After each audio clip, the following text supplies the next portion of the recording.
Everyone, आज हम लोग के इस सेशन में हम लोग पाइथन बेसिक्स देखेंगे। मतलब पाइथन बेसिक्स का मतलब कुछ ऐसी छोटी छोटी चीज़ें जो कि हम लोग कोडिंग में यूज़ करते हैं और ये समझना हम लोग के लिए बहुत ज़रूरी है। तो इसमें कई ऐसी चीज़ें हैं जैसे कि अभी हम लोग कमेंट है, इनपुट आउटपुट है, जनाब कीवर्ड्स है, ऑपरेटर्स हैं, ये सब चीज़ें भी, क्योंकि प्रोग्रामिंग जो पाइथन की है वो काफ़ी कुछ सिमिलर है जावा और अलग अलग लैंग्वेजेस से। अगर आपने लैंग्वेजेस पढ़ी है पहले भी तो, लेकिन कई चीज़ें ऐसी भी होती हैं जो उनसे डिफर होती हैं। अब जैसे कई ऑपरेटर्स इसमें ऐड हो जाते हैं, या कोई कीवर्ड्स हैं जो उसमें थे या इसमें नहीं है, या इसमें कुछ अलग से ऐड हुए, तो वो चीज़ें भी हम लोग को जानना ज़रूरी है कि कौन कौन से ऐसे कीवर्ड्स हैं, ऑपरेटर्स कौन से इसमें ऐड हो गए। ठीक है, तो वो चीज़ें समझने के लिए हम लोग स्टार्ट करते हैं। तो पहला पाइथन बेसिक्स में हम पढ़ते हैं कमेंट्स। तो कमेंट भी जानना इसलिए ज़रूरी है कि कमेंट्स का मतलब ये होता है कि ऐसे कोड्स जो कि हम लोग केवल अपने पर्पस के लिए एज अ हेल्प केवल हम रीड करें लेकिन वो एग्जीक्यूट नहीं हो, तो दैट इज अ कमेंट। मतलब ये कि हम जैसे कोई प्रोग्राम लिख रहे हैं और प्रोग्राम में कुछ हम अपने ही हेल्प के लिए कुछ ऐसा कोड लिखते हैं कि दिस इज फॉर दिस, तो ये, लेकिन ये दिस इज फॉर जो भी आपने के लिए लिखा है वो एग्जीक्यूट नहीं होना है, वो केवल आपके प्रोग्राम में ही रहना है, दैट इज अ कमेंट। तो कमेंट आपके दो तरह से होते हैं। एक होता है सिंगल लाइन कमेंट्स के लिए आप हैश का यूज करते हैं जिसको सिंगल लाइन कमेंट कहते हैं, और मल्टी लाइन कमेंट भी होता है। मल्टी लाइन कमेंट्स के लिए क्या रहता है, मल्टी लाइन कमेंट उसमें क्या रहता है कि इसमें आपके 3 इन्वर्टेड कॉमा होते हैं इस तरह से। अगेन वो क्लोज भी होंगे क्योंकि मल्टी लाइन का मतलब ये एक लाइन से ज़्यादा। तो अगर आप कुछ भी लिखना चाहते हैं, जैसे आपने कोई स्टेटमेंट दिया और आप स्टेटमेंट में आप जैसे आपने कोई एक मैसेज दिया, ठीक है, तो जैसे आपको यहाँ पे लिखना है, आपने कुछ हैश लिख के लिख दिया this is single line comment, ऐसा कुछ देना है, या आपको कुछ भी मैसेज अपने जो आपने प्रोग्रामिंग बनाई उसके अकॉर्डिंग देना है, तो आप बस हैश लिखिए, वहाँ हैश क्लोज करने की जरूरत नहीं है क्योंकि सिंगल लाइन कमेंट है। अब अगर आपको मल्टी लाइन देना है, ठीक है, तो आपको मल्टी लाइन कमेंट के लिए तब आप इन्वर्टेड कॉमा लगाइए, यहाँ पे 3 इन्वर्टेड कॉमा लगेंगे, सिंगल इन्वर्टेड कॉमा, फिर आप लिखेंगे this is multi line comment. मैंने 3 लाइन्स में दे दिया उसको क्योंकि मल्टी लाइन है, क्योंकि कई हो सकता है आप कई चीज़ें ऐसे हैं, तो इसको आपको यहाँ पे क्लोज करेंगे। तो ये जो चीज़ें हैं वो आपका क्या होगा, वो आपका मल्टी लाइन कमेंट बन जाएगा। तो ये सिंगल लाइन कमेंट हो जाएगा, ये मल्टी लाइन कमेंट होगा। मान लीजिए कुछ आपने ऐसा कुछ स्टेटमेंट लिखा जैसे प्रिंट, आपने कुछ दिया हेलो, आपने वहीं पे हैश या साइन लगा दिया। नॉर्मली ये जो स्टेटमेंट था प्रिंट हेलो ये एग्जीक्यूट हो जाएगा, लेकिन आपने लगाया यहाँ पे हैश, तो ये एज अ स्टेटमेंट वो केवल रीड के लिए होगा, वो एग्जीक्यूट नहीं होगा। तो कभी कभी ऐसा होता है कि हम बहुत सारी प्रोग्रामिंग लिखते हैं, हम चाहते हैं कि कुछ पार्ट हम उसको, जैसे हमने एक प्रोग्राम बनाया पूरा, हमने कुछ भी ऐड कराया या कुछ प्रिंट कराया, फिर मैं दूसरा प्रोग्राम बनाया लेकिन उसमें कुछ चीज़ें जो है वो मुझे हिडन रखनी है, वो मुझे एग्जीक्यूट नहीं करनी है। तो आप उसको क्या करिए, आप उसको as a multi line comment आप उसमें डाल दीजिए, तो वो चीज़ें क्या होंगी, वो आपका रहेगा, आपके प्रोग्राम में ही रहेगा, लेकिन वो एग्जीक्यूट नहीं होगा, वो एज अ कमेंट रीड करेगा। ये कमेंट का फॉर्म होता है। तो ये तो हो गया। सो नेक्स्ट इसमें आता है आपके कीवर्ड्स। कीवर्ड्स आपके जो होते हैं, कीवर्ड्स मतलब रिजर्व वर्ड्स। रिजर्व वर्ड का मतलब क्या होगा कि ऐसे वर्ड जो किसी कोडिंग के लिए, जो प्रोग्रामिंग के लिए रिजर्व कर दिए गए हों, वो कहलाते हैं कीवर्ड्स। रिजर्व का मतलब ये है कि जो हम लोग जो भी बोलते हैं वो क्या है, वो नॉर्मली ह्यूमन रिडेबल लैंग्वेज है, तो हम लोग नॉर्मल वो यूज़ करते हैं, वो ऐसे वर्ड जैसे इफ़ है, फॉर है, ये सब यूज़ करते हैं, लेकिन हमें यहाँ पे क्या है, प्रोग्रामिंग के लिए उसको रिजर्व कर दिया गया है, तो वो कहलाते हैं रिजर्व वर्ड्स। तो रिजर्व वर्ड्स बेसिकली जो है, जैसे मान लीजिए कंट्रोल स्टेटमेंट करते हैं, कंट्रोल स्टेटमेंट जैसे कंडीशंस लगाना है तो इफ़ से करते हैं, तो इफ़ तो हम लोग नॉर्मल लैंग्वेज में भी यूज़ करते हैं, नॉर्मल पर्पस के लिए यूज़ करते हैं, अपने बोलने के लिए, कुछ कम्युनिकेशन के लिए, लेकिन यहाँ इफ़ जो है वो कंट्रोल स्टेटमेंट के लिए, कंडीशंस लगाने के लिए रिजर्व कर दिए गए हैं, तो इसलिए वो कहलाते हैं कीवर्ड्स, मतलब रिजर्व वर्ड्स। तो ये 33 जो हैं वो हमारे कीवर्ड्स हैं। ये देखिए, ये आपके कीवर्ड्स हैं, ऐसे अभी हमने बताया था, वाइल, फॉल्स, एंड, ये सब कुछ कीवर्ड्स हैं।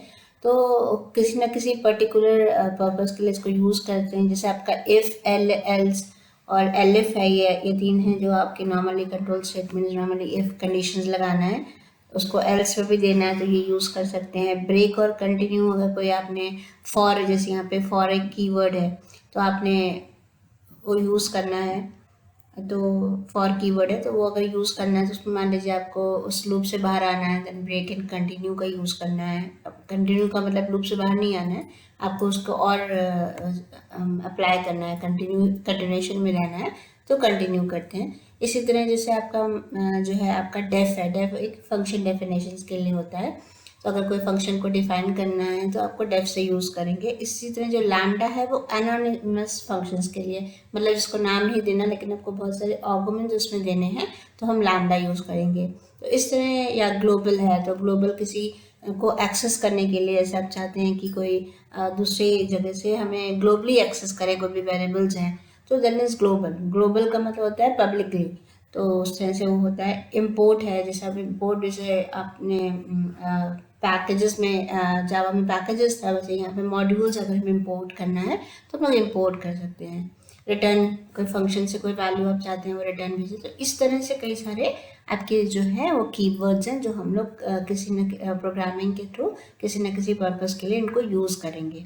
तो हम जैसे जैसे यूज़ करेंगे, जैसे आपने क्लास तो पढ़ा ही होगा, क्लास भी होता है इसमें। तो क्लास एक कीवर्ड, जब हम क्लास बनाते हैं, क्लास एंड ऑब्जेक्ट्स का यूज़ करते हैं, तो क्लास जब बनाते हैं तो क्लास एक कीवर्ड का यूज़ करते हैं। तो ये सब कीवर्ड्स हैं जो कि हम लोग किसी न किसी पर्पस के लिए यूज़ करेंगे। आइडेंटिफाई देखते हैं। आइडेंटिफाई का मतलब है टू आइडेंटिफाई समथिंग, तो मतलब कि किसी चीज़ को आइडेंटिफाई करने के लिए कि ये क्या है। कोई जैसे आपने वैल्यू दी, अब वैल्यू मान लीजिए आपने नम्रता लिखा, नम्रता क्या है तो वो एक नेम है। आपने कोई फंक्शन डिफाइन करना है तो फंक्शन क्या है, कोई नाम है फंक्शन का, तो वो फंक्शन का जो नाम है वो आपका आइडेंटिफाई हो गया। तो वो जो है इसका मतलब वेरिएबल नेम या आपके फंक्शंस नेम या आपके क्लास नेम, तो ये जितनी चीज़ें हैं वो सब क्या होते हैं, वो आइडेंटिफाइड होते हैं। तो उसके लिए कुछ कन्वेंशंस बनाए, कोई वैलिडेशंस बनाए हैं।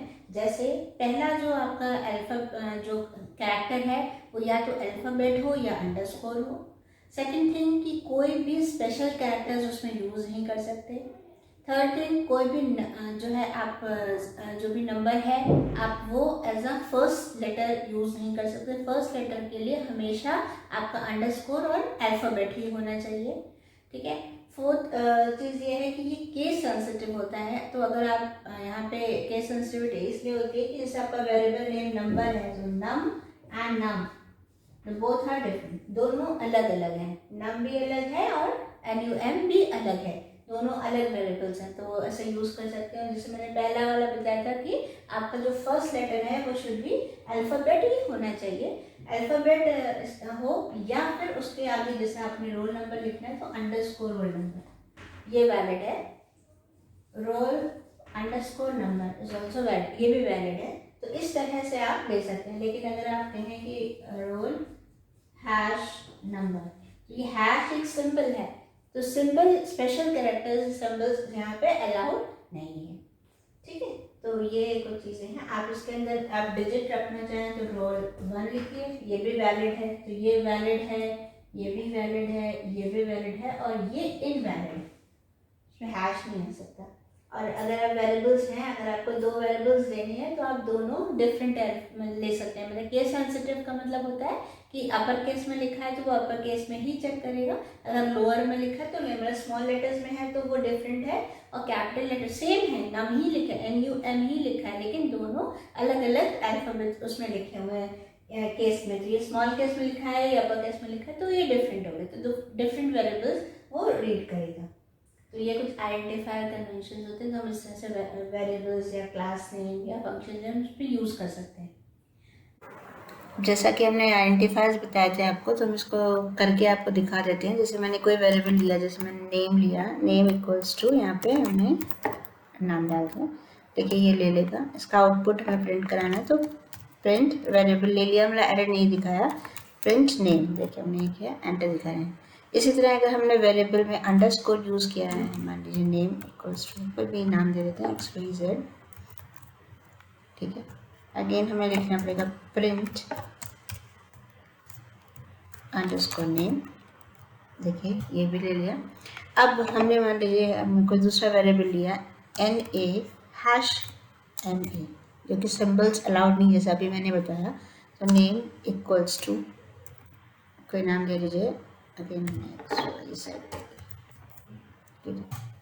यहाँ पे ये एरर दिखाया है, name is not defined, name error, ठीक है। तो हम ये नहीं यूज़ कर सकते। और मैंने एक चीज़ और बताई थी कि यहाँ पे केस सेंसिटिव होता है। केस सेंसिटिव कैसे समझेंगे, देखिए NUM इक्वल्स, मैंने एक वेरिएबल लिया नम 10 ले लिया, सेम मैंने NUM ले लिया equals to 20D।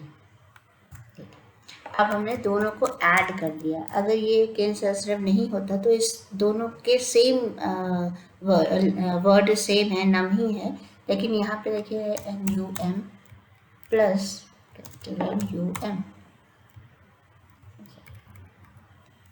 Plus NUM, ये देखिए ये हो गया एंड दिस इज 30। सो देखिए यहाँ पे ये वैलिडेशंस हो गए। तो हमारा अंडरस्कोर अलाउड है, फर्स्ट लेटर अल्फ़ाबेट्स हो सकता है, अंडरस्कोर हो सकता है, कोई सिंबल्स अलाउड नहीं है, और साथ में ये केस सेंसिटिव है, इसलिए स्मॉल आपका जो नम है और आप कैपिटल अगर आप लिखते हैं NUM तो ये दोनों ही अलग अलग हैं, ये डिफरेंट है।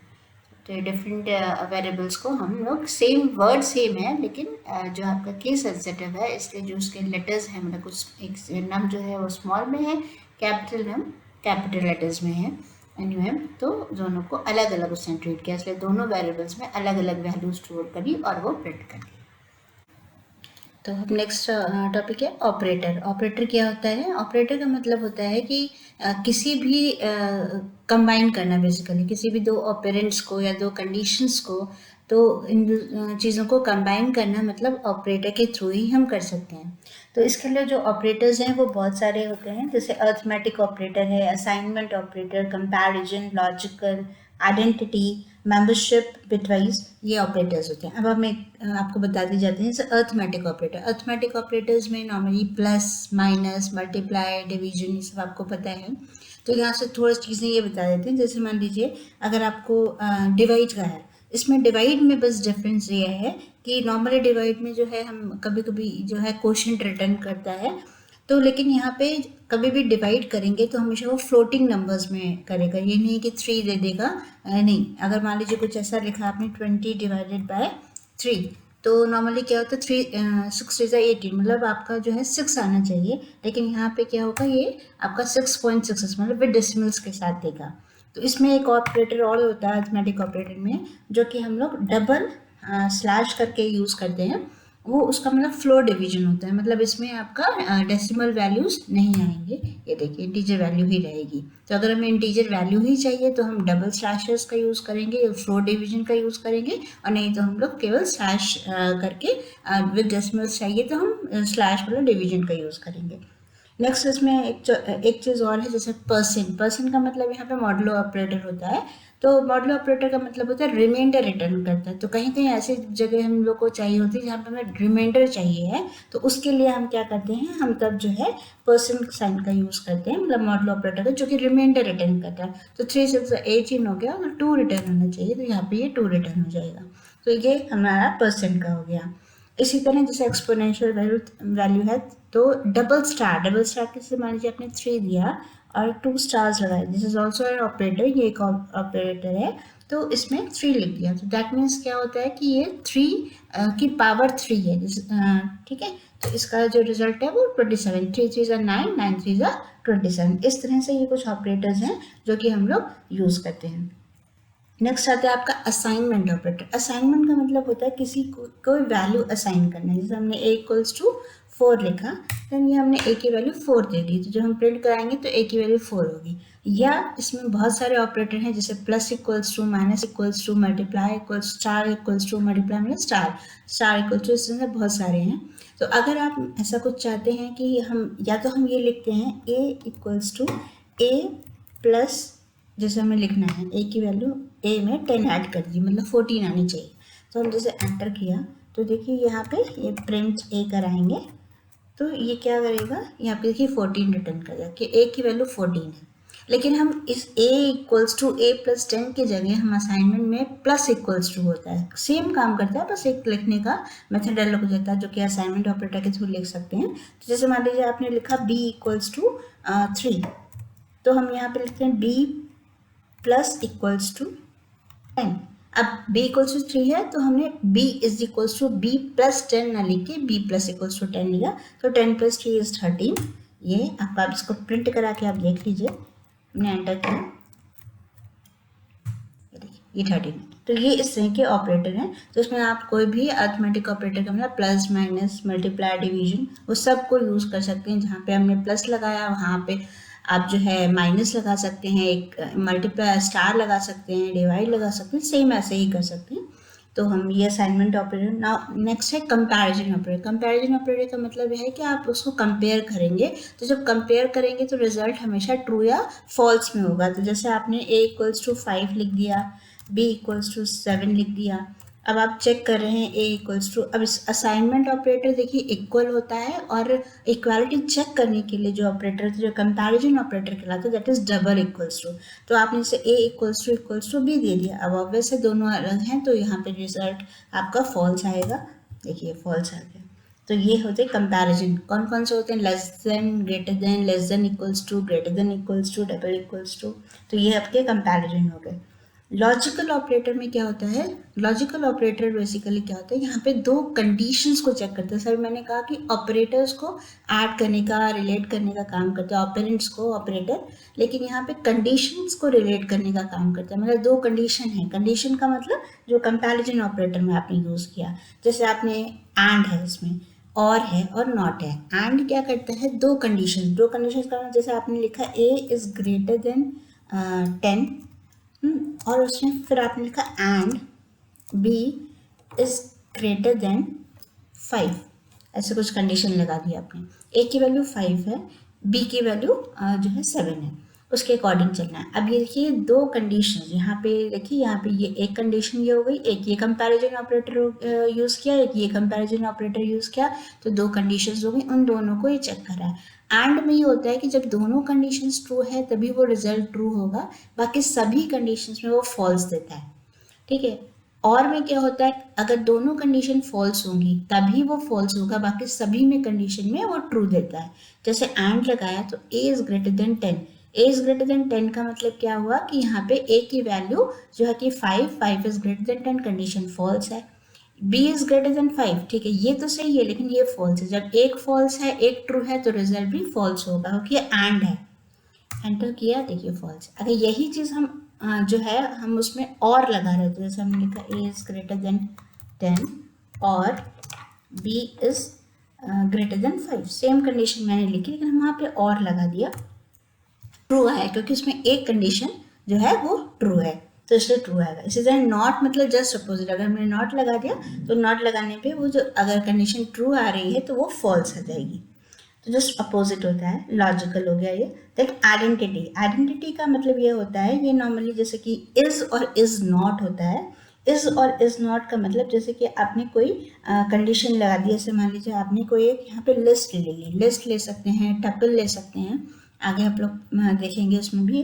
तो लिस्ट और टपल क्या होता है? लिस्ट में जैसे आपने कोई वैल्यूज डाल दी 10, 20, 30 ऐसे डाल दिया आपने, ये हो गया एक वैल्यू यहाँ पे हो गई। अब आपने क्या किया, दूसरी जो है आपने ले लिया, अगेन मैंने एक वाई ले लिया, इक्वल्स टू 2 हमने बना ली लिस्ट, इक्वल्स टू 10, 20, 30 2 हो गई। अब हमने क्या किया, हमें चेक करना है कि क्या ये दोनों सेम है। चलिए एक z और ले लेते हैं, z इज इक्वल्स टू, उसमें x डाल दी, x की वैल्यू z में। ठीक, अब हमें चेक किया कि क्या ये कौन कौन से होते हैं इसमें जो है हमारे आइडेंटिटी, इज और इज नॉट।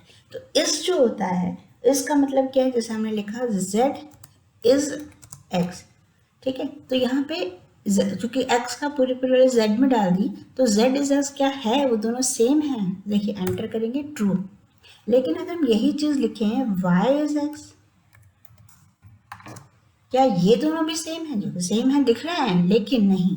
एंटर देखिए फॉल्स। फॉल्स क्यों आया? क्योंकि यहाँ पे कंटेंट तो सेम है लेकिन ऑब्जेक्ट डिफरेंट है। तो उसका मतलब जो हमने x ऑब्जेक्ट जो था वो उसके पूरा वैल्यू z में दे दी तो ये सेम हो गए, लेकिन y जो था वो अलग ऑब्जेक्ट रहा, तो इसलिए वो y के कंटेंट सेम है लेकिन ऑब्जेक्ट्स अलग हैं, इसलिए वो फॉल्स दे रहा है। अगर आपको यही चीज़ करानी है क्योंकि जो कंटेंट सेम है इसलिए आप ऐसे x इक्वल्स टू यहाँ पे कंपैरिजन ऑपरेटर लगा के चेक कर सकते हैं, इक्वल्स टू वाई, एंटर। देखिए ट्रू देगा क्योंकि कंटेंट सेम है।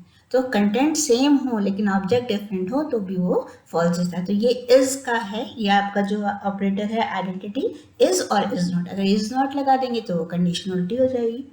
मेंबरशिप ऑपरेटर भी वैसे ही है, इन और not in. In not in का मतलब यहाँ पे ये है कि क्या वो उसके अंदर है कि नहीं है।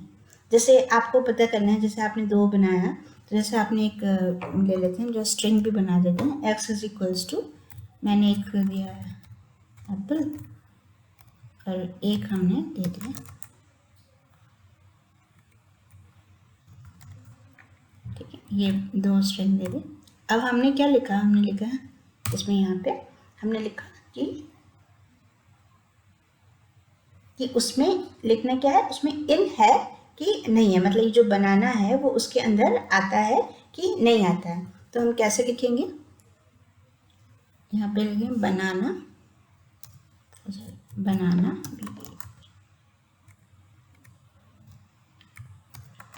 बनाना इन एक्स, क्या इसमें वो है, देखिए एंटर, ट्रू है।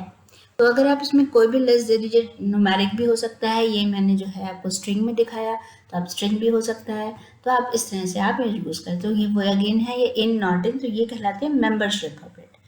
अब आपका नेक्स्ट जो होता है वो क्या है, आपका एक लास्ट है जो कि वो है bitwise operator. Bitwise operator basically जो यूज़ होता है वो किसके लिए होता है कि नॉर्मली ये बाइनरीज के लिए होता है। जो है आपको कोई भी कंपेयर करना है बाइनरी नंबर्स में, जैसे बाइनरी नंबर्स का मतलब होता है जीरोस, 0 1 एंड सो ऑन। तो अगर आपको कंपेयर करना है बाइनरी नंबर्स के लिए तो हम लोग बिट वाइज यूज़ करते हैं। इसमें भी वही एंड और नॉट, तो इस तरह के ही साइन यूज़ करे जाते हैं। तो ये कुछ ऑपरेटर्स रहे जो मैंने बताए। तो इनका यूज़ बहुत होता है प्रोग्रामिंग में, लॉजिकल कभी कुछ करना है, कुछ लॉजिक्स लगाना है तो उसमें बहुत यूज़ होता है। तो ये समझना बहुत ज़रूरी है बिगनर्स के लिए कि अगर उनको नहीं आता तो ये समझ लीजिए कौन कौन से ऑपरेटर्स यहाँ पे यूज़ करते हैं। तो ये आज इतने ही।